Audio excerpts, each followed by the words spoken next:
Welcome back to the channel and another one in our complete course construction-ish series. And in this one, we're going to start by looking at routing briefly. Now, this has been something I've been contemplating for...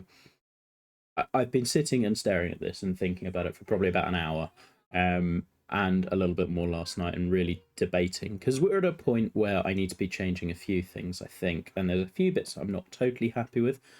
And the sooner you get those big decisions out the way, the better, but they have to be right. So that's why you don't want to see me doing this minute by minute. Now, we've just finished up with 8, and I'm really happy with that. And now it came to a point of, like, how does this layer? And we'd put down 9, and I quite like where 9 would sit. We put some grandstands behind it. You'd then cross the road, go to 10, which was this tight dogleg. And I forget whether I've mentioned this or not because I've edited and redone certain videos. But I feel like 16 is going to do everything that 10 was going to do, that tight dogleg par 4.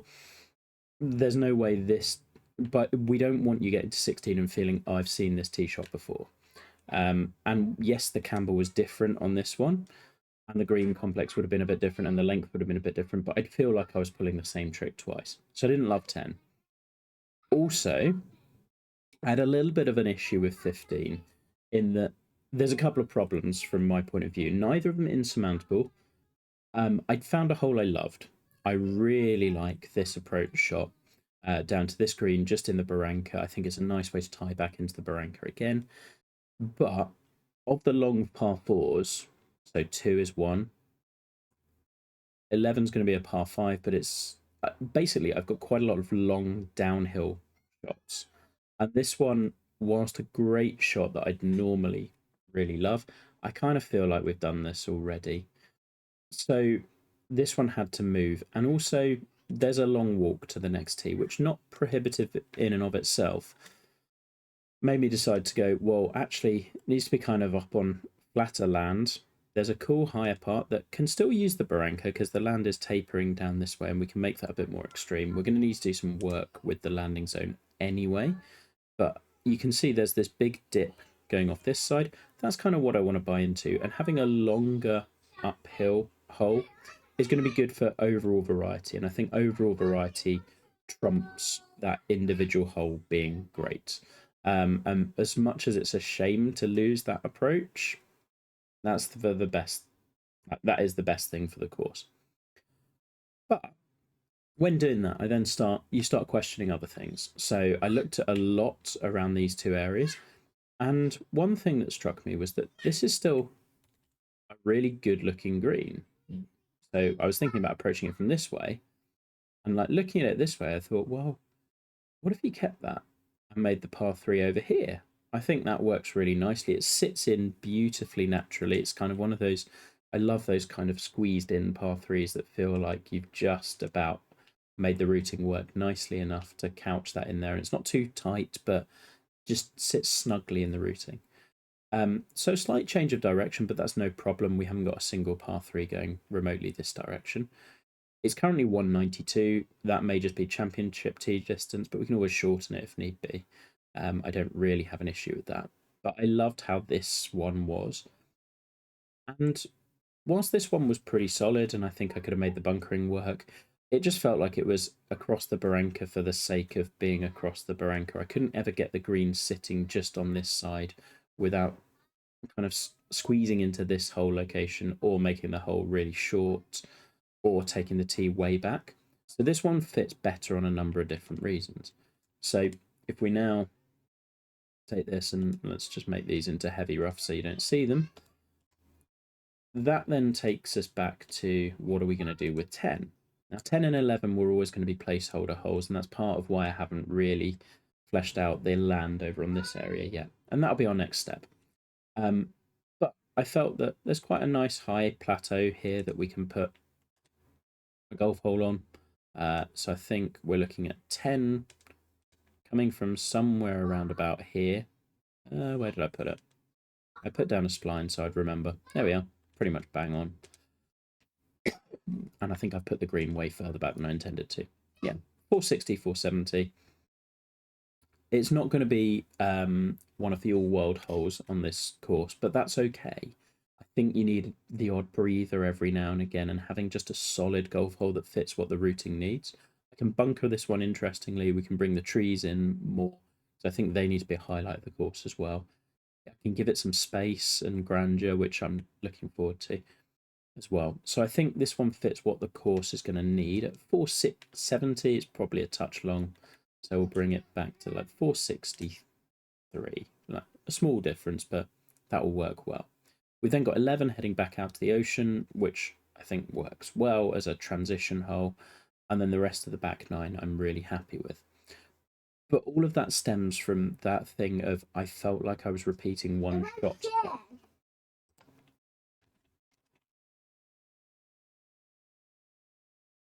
And then 11 heads back out to the ocean, which I think is a nice transition.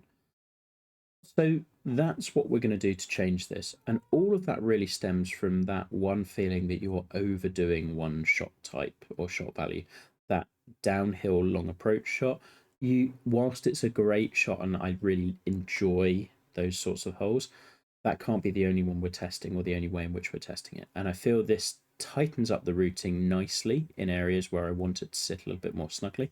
Creates a lot of space here, but there was always a lot of space here. And I can always bring 11 in if I want to and have 11 kind of go more this direction. There's enough space for that if I feel I need to. But I feel that much more comfortable with this, and I think 15 is going to be an interesting hole. Brings it close to here. We can put concessions and areas around here if I need to or want to, but we've got enough of that. Or we can bring it back down here as well. So the next step, which we're going to go to now, and then I won't time lapse it, but we'll talk about it afterwards. It's going to be fleshing out the area of the plot over here and making this all make sense. We've got a hillier area here, was always the plan, but because I've undeveloped the area to the right, that hasn't quite happened yet. So that's what we're going to do. We'll come back in a bit. Okay, so as mentioned, the next thing that we did was started planning out and fleshing out some of these areas. And the main thing you'll see is I've tried to work on the tree lines a little bit. I've flipped the lighting so that a lot of it's going to be in shadow. This is still going to be the same lighting, but I want to test on morning and afternoon. Afternoon would be the worst for these holes. So I want to see them at their worst because I know they'll be good with positive lighting. So you'll have that. You'll have 9 there. And then I started working out on 10 and just seeing rough bunker layouts. I think this one's going to be one of the most heavily bunkered on the course. And I quite like the idea of having a narrows and then you could lay back a little bit more. So I might lose this bunker. This one was the most of an afterthought out of all of them. And all of the shapes are very much temporary for the moment. Then you get a green up here. Again, kind of temporary, but I like that it's on a flatter kind of spot because I think that is a nice change of pace again. Again, kind of tried to flesh out the environment a little bit as we go because I think that helps me visualize holes and corridors. So I've done a little bit behind 11th tee as well because I've decided 11 is going to be that straight down par 5 and just you are heading straight towards the ocean because I think it's just a simple hole that will do well and it will get us back down there, a nice transition. Then the only other things I've looked at really have been trying to make the land work a little bit better. So 15 is now a little bit smoother. So you've got this ridge line, which now ties in much better with 16 and then tapers off down here. I will probably still extend that out a little bit this way, but that's going to take a little bit of time and I'll probably lose some of these grandstands as well, if not all of them. And then looked at kind of where I might lay a green down, very temporary at this stage, and started doing backdrop behind that and where we're getting trees and just an idea of spacing and things like that. Now, so that's most of this. If I flip the lighting back to where it normally is, all we're doing is playing with what does it look like at noon, what does it look like at 3, what does it look like at 9. So this is what it would be typically. Now, the very last thing that is kind of a minor concern is the object meter. Now that's 46%, and at the moment I've planted, I would say, very little of 8. Perimeter tree lines sort of getting fleshed out. I've done 12, sort of. 13's pretty much done. 3 and 4 are pretty much done. 16 is pretty much done. So let's say 3 holes pretty much complete. So 46% is a pretty worrying figure from that point of view. So I did a little test and deleted all of the stands and object objects that are like houses, or things that are making up the housing or the stands, and it got down to 21%. So that gives you an idea of just how much is tied up in these one-off kind of high-cost objects. So if worst case scenario and we do run out of meter, I know I can just be deleting a lot of this stuff and clearing up a load of it, which reassures me quite a lot. I do think that the planting itself isn't going to be too heavy on the meter. The barranca is probably the most planted area, and even then that's quite a lot of dry space. The textures and bunkering, and the cliff work, like those take up very little, if nothing in the case of textures and bunkering, but do a lot visually. So there'll be loads of heavy lifting from that that makes life a lot easier. Whereas where we're expensive items, that's these grandstands and those, and all the camera towers and the mansions and things. And I can always lose a few of those if I need to, but quite a few of them I want to keep if possible. So it's just really getting an idea of where your pinch points are, and then we're going to dive into probably fleshing out the rest of this environment between 8 and 9, and I want to build 9 next, I would say, because I still want to mull over what I'm doing with 10, and this is the sort of hole where a good hole would be fine, but it would be really nice to have kind of a subtly great hole with one good feature other than just kind of going uphill. Like, what else can we do? Although, as I said, a bit of a breather hole is not really the worst thing, and I still want to consider what 11 might become other than just a long downhill par 5. Very much going to be a running shot, but how can we make that interesting? So there we go. That's where we're at currently.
Okay, I think that'll tie up this episode then. So we've accomplished quite a lot. Rerouted a decent bit, come up with an idea for 9, finished up planting 8, got some playtesting done. I don't think it's going to be a hard hole at all, but it will be an interesting one. It's a different one. It's a short 4 that will make people think. I don't need it to be really difficult. I'm quite happy with a breather hole compared to some of the others that you will have. And I think it does tie in pretty nicely with its surroundings, a little bit different to what I might usually do, which I like. So yeah, and we're getting that Barranca planting's difficult away from the sun. If you notice when we swing around the camera, it looks much, much better, particularly this direction, which is what we were seeing on 16, but can't have it all. And started getting a couple of ideas of how to tie together these corridors. The next one we'll work on will be 9, and then that fleshes out a little bit of this part. I quite like to do these sorts of holes in tandem where you can. But I feel like it is starting to come together and it's feeling interesting, which is what we're after. Hope you enjoyed. See you again soon.